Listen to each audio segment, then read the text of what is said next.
거룩한 예배로 나오신 성도님들을 주님의 이름으로 환영합니다. 하늘문이 열리고 은혜와 사랑이 충만하게 내리는 예배가 되기를 우리 주님의 이름으로 축복합니다. 이제 예배합니다. 하나님께 예배하는 사람은 영과 진리로 예배해야 합니다. 아멘. 사랑의 하나님 아버지, 가을바람을 따라 들꽃들이 춤을 추는 너무나 좋은 계절을 허락해 주시니 감사합니다. 높고 푸른 가을 하늘과 빛나는 구름과 풍성한 오곡백과로 만물을 기르시는 하나님 아버지, 우리에게 거룩한 말씀을 먹여주셔서 우리가 하나님 백성답게, 하나님 자녀답게, 담대하고 아름답게 살게 하여 주옵소서. 예수님의 이름으로 기도합니다. 아멘.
오늘 우리에게 주시는 하나님의 말씀은 누가복음 18장 1절에서 8절의 말씀입니다. 하나님 말씀을 봉독할 때 경청하시기 바랍니다.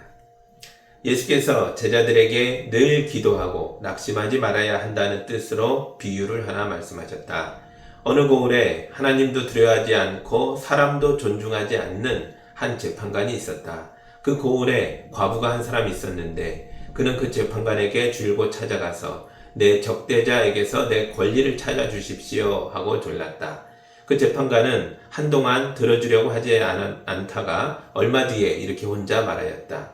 내가 정말 하나님도 두려워하지 않고 사람도 존중하지 않지만 이 과부가 나를 이렇게 귀찮게 하니 그의 권리를 찾아주어야 하겠다. 그렇게 하지 않으면 그가 자꾸만 찾아와서 나를 못 견디게 할 것이다. 주님께서 말씀하셨다. 너는 이 불의한 재판관이 하는 말을 귀담아 들어라. 하나님께서 자기에게 밤낮으로 부르짖는 택하신 백성의 권리를 찾아주시지 않으시고 모른 체하고 오래 그들을 내버려 두시겠느냐. 내가 너에게 말한다. 하나님께서는 얼른 그들의 권리를 찾아주실 것이다. 그러나 인자가 올 때에 세상에서 믿음을 찾아볼 수 있겠느냐. 아멘. 잠깐 기도합니다. 사랑의 하나님 아버지, 예수님을 통하여 우리에게 하늘 아버지의 마음을 깨닫게 하시니 감사합니다. 이 말씀을 깊이 들여다보고 기도했던 과부처럼 우리도 기도로 승리하는 자들 되도록 인도하여 주옵소서. 예수님의 이름으로 기도합니다. 아멘. 최근 미국의 의사들이 중년과 노년층 13,000명을 15년 동안 추적 관찰했던 연구를 발표했습니다. 이들의 보고서에 따르면 삶의 목적의식이 뚜렷한 사람은 노년기에 치매에 걸릴 위험이 28%나 줄었다고 합니다. 또 놀라운 점은 치매 유전자를 가진 사람도 예외 없이 치매에 적게 걸렸다는 겁니다. 리고레 목사님이 목적이 이끄는 삶이라는 책의 서문에서 이런 이야기를 하셨습니다. 하나님이 우리를 이 땅에 보내신 목적을 분명히 알 때 우리의 삶은 소망과 기쁨과 힘으로 넘치게 됩니다. 하나님의 목적을 알고 그 목적이 이끄는 삶을 사는 것, 이것과 비교될 삶의 축복은 그 어디에도 없습니다. 아멘. 목적이 이끄는 삶을 사는 사람은 몸과 마음이 건강해지고 치매도 예방됩니다. 이것은 영적인 진리이며 또한 과학입니다. 믿으시기 바랍니다. 아멘. 예수님이 제자들에게 재미있는 이야기를 하나 들려주셨습니다. 어떤 도시에 하나님을 두려워하지 않고 사람을 무시하는 재판관이 있었습니다. 그 도시에 한 과부가 억울한 일을 당해서 재판관을 찾아가서 억울함을 풀어달라고 하소연합니다. 그러나 불의한 재판관은 과부의 호소를 듣지 않습니다.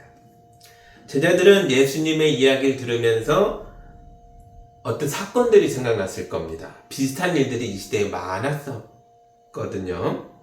구약성경에서부터 예수님 시대에 오기까지 과부는 세상에서 가장 약한 존재들이었습니다. 그래서 이 시대의 과부들은 억울한 일을 많이 당했겠죠. 과부가 당하는 억울한 일에 대해서 성경에 나오지 않으나 상식적으로 봐도 주로 이런 문제가 많았을 겁니다. 과부에게 고통을 주는 사람들이 생판 모르는 남이 아니라 죽은 남편의 가족들일 경우가 많았다는 거죠. 남편 죽으면 남편의 친척들이 몰려와서 과부에게 남겨진 작은 유산마저 무참하게 빼앗아 가는 일들이 흔하게 일어나고 있었습니다. 과부가 재판관에 가서 나의 빼앗긴 권리를 찾아달라고 호소합니다. 그러나 재판관이 들어주지 않습니다.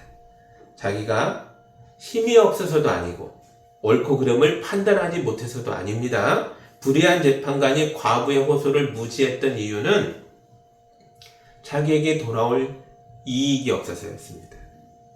재판관은 권력자이고 불경하고 교만하며 변덕스러운 사람이었습니다. 이런 사람에게 천벌이 두렵지 않느냐? 이렇게 말해도 소용이 없습니다. 그는 하나님을 두려워하지 않기 때문입니다. 불쌍히 여겨달라고 호소해도 소용이 없습니다. 그는 사람을 무시하기 때문입니다. 가난한 과부가 이런 재판관을 설득하는 건 불가능한 일이었습니다. 그런데 예수님은 제자들이 이미 알고 있던 일들과 많이 비슷하지만 완전히 다른 결론으로 말씀하셨습니다. 그 시대의 과부는 억울함을 해결하지 못했으나 예수님의 이야기에 나오는 과부는 끈질긴 호소로 불의한 재판관을 설득해서 마침내 정의를 구현하도록 만들었습니다.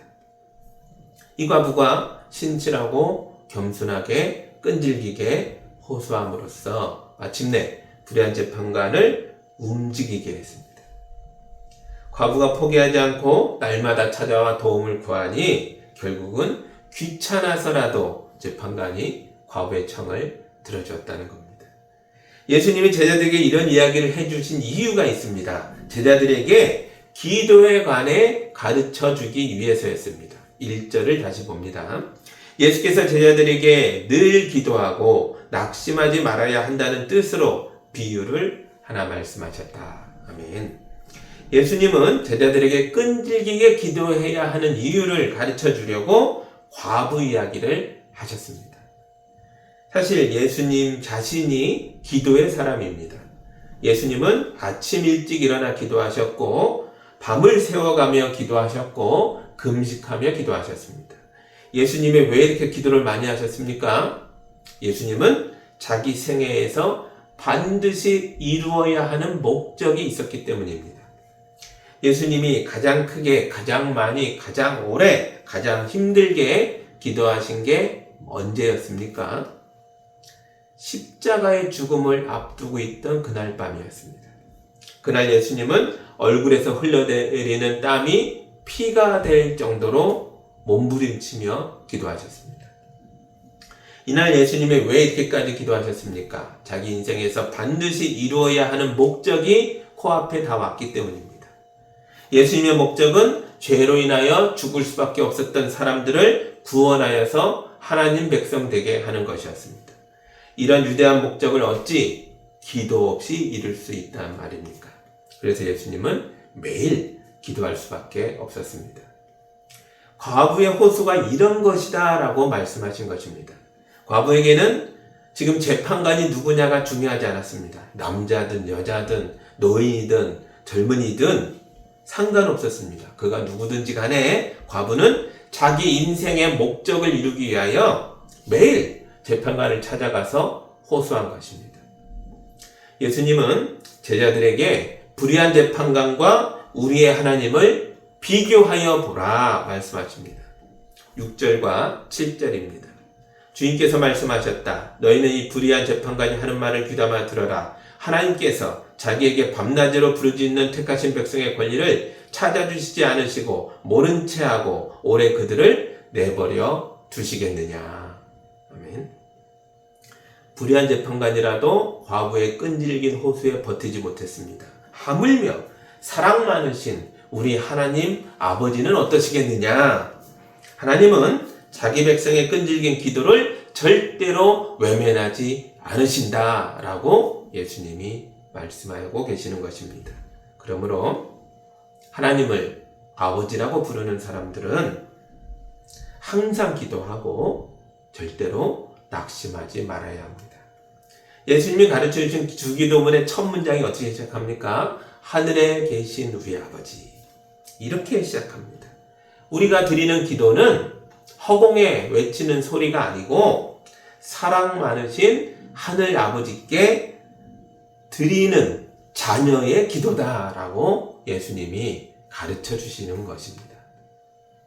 인생의 목적이 흐릿한 사람들은 잠깐 기도할 수는 있으나 금방 지치고 지루해져서 오래 기도할 수가 없습니다. 이런 사람은 오늘 점심에 뭐 먹을까 고민하는 직장인처럼 기도하는 사람입니다. 어제 짜장면 먹은 사람은 오늘 순댓국이 먹고 싶겠죠. 그런데 이 사람이 내일도 순댓국 먹고 싶을까요? 내일은 돼지불백이 땡길 겁니다. 나의 기도 제목이 매일 바뀌고 있다면 그 사람은 내가 응답받아도 그만, 응답받지 않아도 그만 이런 수준으로 기도하고 있는 건 아닌지 생각해 봐야 합니다. 우리 하나님은 전능하시고 거룩하시고 모든 것을 하실 수 있는 하나님이십니다. 우리 하나님은 세상을 창조하시고 우리를 이 세상으로 파송하셔서 아름답고 거룩한 일을 수행하라고 선포하시는 하나님이십니다. 그런데 이 하나님께 우리가 매일 오늘 순댓국집에 자리가 있으면 좋겠어요 이렇게 기도한다면 하나님께서 내 아들아 내 딸아 너희가 나에게 원하는 게 그것뿐이냐 물으시면서 슬퍼하실 것입니다. 알페오의 아들 중에 레이라는 유대인 남자가 있었습니다. 이 남자는 가버나움 마을의 세관의 세리로 일하고 있었습니다. 가버나움의 어부와 농부와 주민들이 매일 세관에 와서 레이에게 세금 문제에 대해서 하소연했습니다. 이들의 딱한 처지를 모르는 바는 아니지만 이들의 사정을 봐주었다가는 자기가 큰 일을 치를 수 있습니다. 그래서 레이는 모든 걸 기계적으로 처리했습니다. 뇌를 비우고 마음을 비우고 사람을 사람으로 보지 않고 모든 걸 숫자로만 이해하고 처리하니까 레이에게 남는 고민은 하나밖에 없었죠. 오늘 점심 뭐 먹을까 하는 정도였습니다. 어느 날 예수님이 길을 가시다가 레이가 세간에 있는 것을 보셨습니다. 레이의 얼굴에 표정이 없었습니다. 레이의 얼굴은 지루한 얼굴, 생기 없는 얼굴, 재미없는 인생을 사는 사람의 얼굴을 하고 있었습니다. 예수님이 그런 레이에게 나를 따라오너라 라고 말씀하셨습니다. 세관에 앉아있던 레이는 로마의 약잡이었습니다. 그는 세상을 숫자로만 보던 사람입니다. 그는 피도 눈물도 없는 인정머리라고는 눈곱만큼도 없는 그런 사람이어서 가버나움 주민들에게 미움을 받는 사람이었습니다. 이랬던 레이가 벌떡 일어나서 예수님을 따라갔습니다. 이날 레이의 인생이 바뀌었습니다. 직업이 없어졌고 돈도 없어졌습니다. 대신 그의 인생에 생기가 넘쳤습니다. 사는 게 재미있고 신나고 기뻤습니다. 왜냐하면 레이의 인생에 위대한 목적이 생겼기 때문입니다. 이 사람 레이가 바로 예수님 제자 중에 하나인 마태입니다. 예수님 제자가 된 마태는 예수님과 함께 위대한 꿈을 꾸었고 그 꿈을 이루기 위해 살았습니다. 그러나 마태는 자기 인생에서 이 꿈이 완성되는 걸 보지는 못했습니다. 그런데도 그는 포기하지 않았고 예수님과 함께 꾸던 하나님 나라의 꿈을 기록하여서 마태복음으로 남겼습니다. 오늘날 전 세계에 마태교회가 수천 개가 있습니다. 모두 위대한 목적을 위해 살았던 마태를 기념하는 교회입니다. 우리도 마태처럼 위대한 목적에 헌신하는 삶을 살겠다고 고백하는 사람들이 세운 교회입니다. 성경에 나오는 신앙의 영웅들은 모두 기도의 사람들이었습니다. 믿음의 조상인 아브라함은 어디를 가든지 제단을 쌓고 예배를 드렸습니다. 그리고 광야 깊은 곳에 들어가서 하나님과 1대1로 만나는 기도를 자주 드렸습니다. 아브라함이 왜 이렇게까지 기도했습니까? 그의 인생에 목적이 있었기 때문입니다. 갈대아 우르에서 빈둥거리며 살았던 시절의 아브라함은 기도의 사람이 아니었습니다. 그러나 고향과 친척과 아버지 집을 떠나서 가나안 땅으로 들어간 뒤에는 매일 기도했습니다. 창세기 12장의 말씀입니다. 주님께서 아브라함에게 말씀하셨다. 너는 내가 살고 있는 땅과 내가 난 곳과 너희 아버지의 집을 떠나서 내가 보여주는 땅으로 가거라. 내가 너로 큰 민족이 되게 하고 너에게 복을 주어서 내가 크게 이름을 떨치게 하겠다. 너는 복의 근원이 될 것이다. 아멘. 빈둥거리며 시간을 죽이던 아브라함에게 인생의 목적이 생겼습니다. 나는 가나안으로 가야 된다. 그곳에서 큰 민족을 이루어야 한다. 그래서 나와 내 자손이 복의 근원이 되어야 하겠다. 이제부터 나는 이 말씀을 이루는 삶을 살겠다. 아브라함에게 위대한 목적이 생겼습니다. 그런데 어떻게 기도하지 않을 수 있겠습니까? 그래서 아브라함이 매일 기도한 것입니다. 아브라함은 하나님이 주신 꿈을 이루기 위하여 자기 인생 전체를 바쳤습니다. 그것으로도 모자라서 그의 아들 이삭이 아버지 아브라함의 기도를 이어받아서 자기 인생 전체를 바쳐 기도합니다. 그 아들의 아들인 야곱도 자기 인생 전체를 바쳐서 기도하였습니다. 이것이 목적이 있는 삶을 사는 사람이 드리는 기도입니다. 이런 기도는 어제는 짜장면, 오늘은 순댓국 이렇게 하는 기도와는 다른 기도라는 거죠. 위대한 목적을 이루는 기도는 내 인생 전체를 다 바쳐도 모자랄 정도의 기도입니다.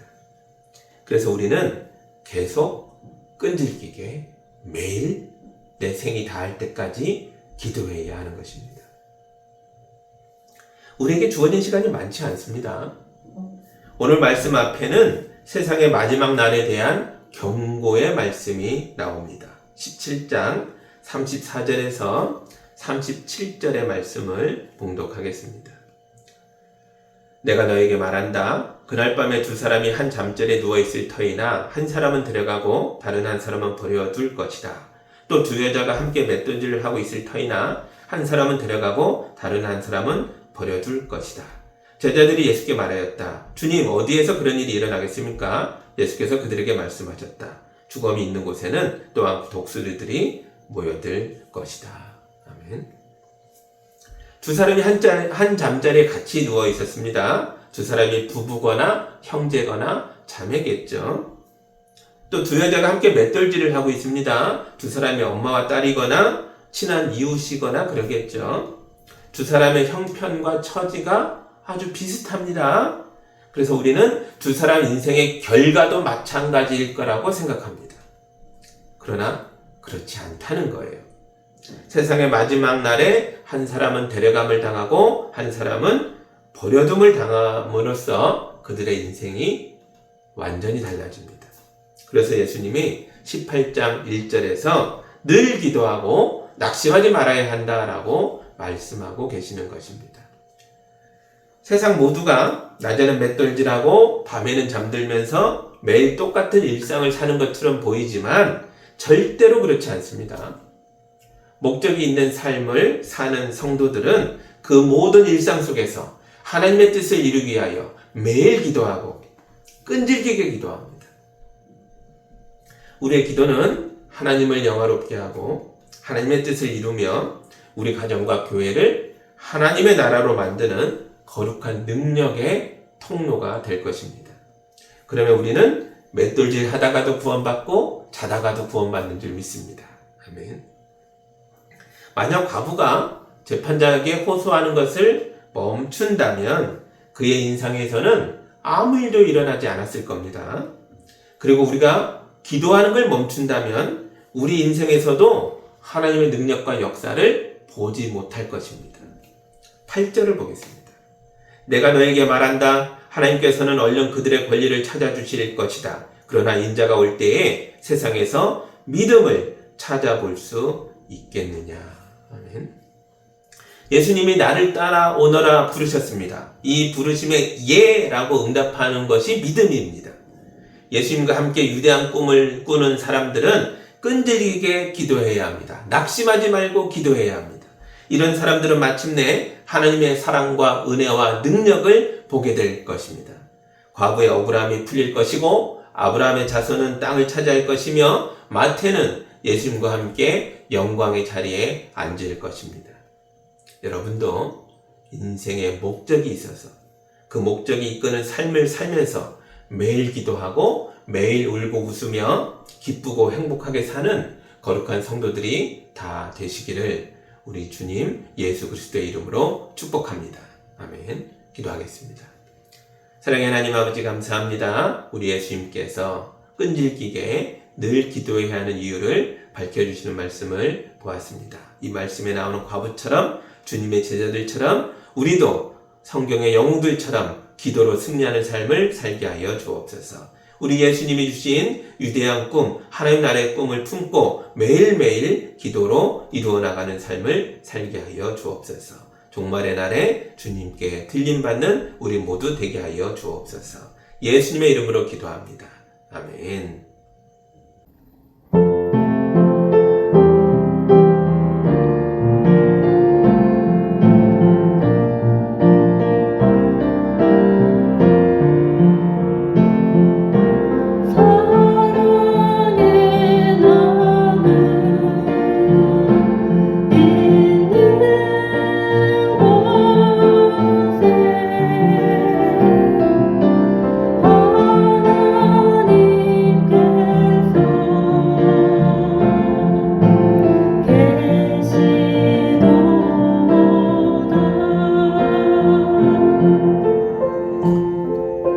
사랑의 하나님 아버지, 우리 성도들이 거룩한 예물을 올려드렸습니다. 이 귀한 예물을 통해 하나님 나라가 확장되고 주님의 몸인 교회가 든든히 서가고 성도들의 삶의 열매가 맺히하여 주옵소서. 우리 성도들 삶 속에서 늘 복된 삶을 살 수 있도록 축복하여 주옵소서. 예수님의 이름으로 기도합니다. 아멘.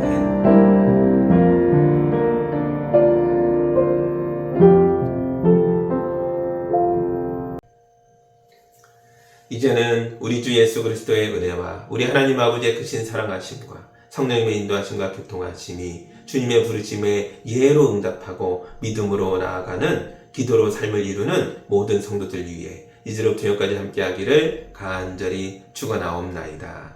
아멘.